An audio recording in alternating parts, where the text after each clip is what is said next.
আসসালামু আলাইকুম। কলেজ ভর্তি 2025 প্রসঙ্গে কথা বলছি। দেখো কখন কোথায় কত টাকা লাগবে, আবেদন ফি, নিশ্চয়ন ফি, ভর্তি ফি কত টাকা লাগবে অনেকেই কিন্তু জানো না। অনেকেই ভাবতেছো সরকারি কলেজ না বেসরকারি কলেজ, কোন কলেজে কত টাকা লাগবে A to Z এই ভিডিওতে জানতে পারবা।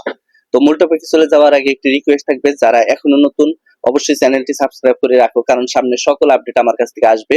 তো শুরু করা যাক। দেখো একাদশ ভর্তি হতে কত টাকা লাগবে। 3 ধাপে মূলত টাকা লাগে। একাদশ ভর্তি 3 ধাপ আছে। কয় ধাপ? 3 ধাপ। প্রথম ধাপে যদি চান্স না পাও দ্বিতীয় ধাপ, দ্বিতীয় ধাপে চান্স না পাইলে তৃতীয় ধাপ। 3টা ধাপে, 3টা ধাপে তোমাকে ভর্তি হতে টাকা দিতে হয়। দেখো আবেদন ফি বা আবেদন করার জন্য 220 টাকা লাগে প্রথম অবস্থায়, অর্থাৎ ইডিইউ আইডি তৈরি করার জন্য তোমাকে 220 টাকা জমা দিতে হবে। এই 220 টাকা তুমি বিকাশে জমা দিতে পারো, নগদে জমা দিতে পারো, বা যে কোনো একটা মাধ্যমে জমা দিতে পারো। দেখো এইখানে জমা দেওয়ার পরে তোমার কিন্তু আবেদন দেওয়ার বা আবেদন করার একটা চান্স দিবে তারা।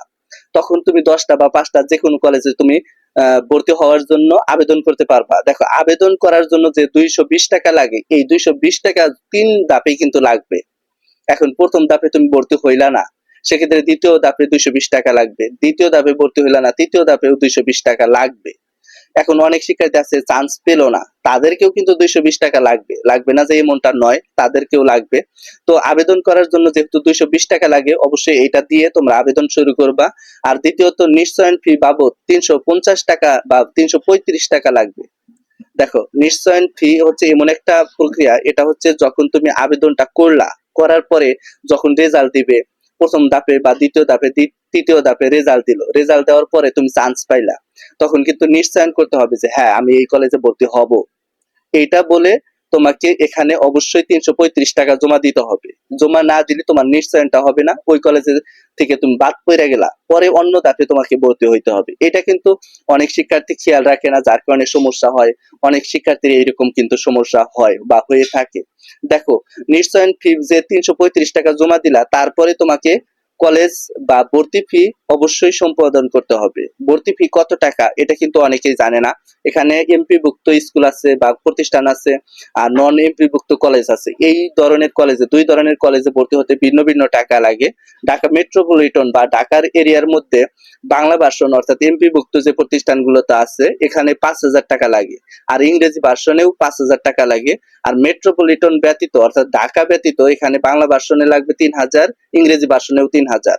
আর জেলা পর্যায়ে এখানে 2,000 টাকা, আর 2,000 টাকা, ইংরেজিতেও 2,000, বাংলায়ও 2,000 টাকা। উপজেলা এখানে এই পর্যন্ত লাগবে বাংলা ভার্সনে 1,500 টাকা, ইংরেজি ভার্সনে লাগবে 1,500 টাকা। আর দেখা যায় যে এমপিভুক্ত, নন এমপিভুক্ত যেগুলো আছে, নন এমপিভুক্ত গুলোতে বাংলা ভার্সনে 7,500 টাকা, আর ইংরেজি ভার্সনে 8,500 টাকা। আর মেট্রোপলিটন ঢাকা ব্যতীত অন্যান্য ইয়ার ক্ষেত্রে বাংলা ভার্সনে 5,000, ইংরেজি ভার্সনে 5,000 টাকা। আর এখানে দেখতে পাচ্ছি জেলা পর্যায়ে যেগুলো আছে, বাংলা ভার্সনে 3,000, ইংরেজি ভার্সনে 4,000 টাকা। আর উপজেলা পর্যায়ে যেগুলো আছে সেগুলো হচ্ছে বাংলা ভার্সনে 2,500, আর ইংরেজি ভার্সনে 3,000 টাকা লাগবে। এই যে টাকাগুলো লাগবে, এই টাকাগুলো কিন্তু তোমাকে দিয়ে ভর্তি হতে হবে। অনেক শিক্ষার্থী কি করবে, এই টাকাগুলো জমা দিবে না, যার কারণে তার কলেজ ভর্তি সম্পূর্ণ হবে না। মানে 3টা ধাপ A to Z তোমাকে খেয়াল রাখতে হবে যে আমি যেখানে ভর্তি হই না কেন সেখানে সঠিকভাবে আমার ভর্তি প্রক্রিয়াটা সম্পূর্ণ হইলো কিনা, এটা অনেকেই দেখে না। এই যে না দেখার ফলে সে কিন্তু অবশ্যই ভর্তি হতে পারে না।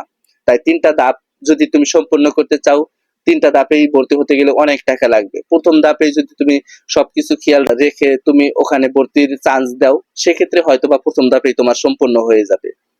আর প্রত্যেকটা ধাপে কলেজ ভর্তি 100% সম্পূর্ণ করতে লাস্টের যে ফিটা দিতে হয়, এটা কিন্তু লাস্ট একটা পর্যায়ে তোমাকে ফি দিতে হবে। এটা সেপ্টেম্বর মাসে দিতে হবে, ওইটা এখনই দেওয়ার দরকার নাই।